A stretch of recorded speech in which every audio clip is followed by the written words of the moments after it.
திருப்பத்தூர் மாவட்டம் மதனாஞ்சேரியில் வசித்து வரும் பிரகாசம் என்பவர் தங்களது வீட்டின் சுற்றுச்சுவரை செல்வகுமார் என்பவர் இடித்ததாக காவல் நிலையத்தில் புகார் அளித்தார்.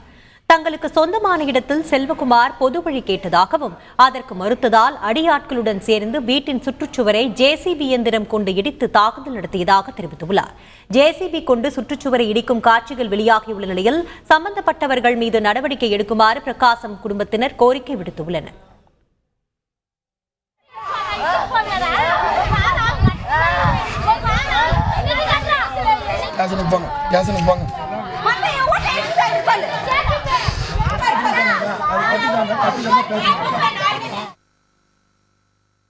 பேர் வந்தாங்க அடியாக்கள் போட்டு அடின்னு போட்டு அடிக்கிறாங்க. எல்லாரையும் போட்டு இது லேண்டு வந்து எங்கள் சொந்த இடம். நான் வச்சுன்னுக்கிறது வீடு கட்டிக்கிறது காம்பவுண்டு சொந்தம். நாங்கள் பரம்பரையாக நாங்கள் வச்சுன்னு வந்துருக்கிறோங்க. பூர்வீக சொத்து. இதுவரையும் வந்து எந்த போலீஸும் வந்து நடவடிக்கை எடுக்கலை.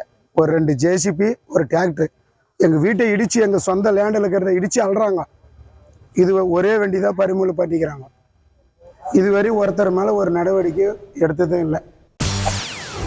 செய்திகளை உடனுக்குடன் தெரிந்து கொள்ள உடனே சப்ஸ்கிரைப் பண்ணுங்க.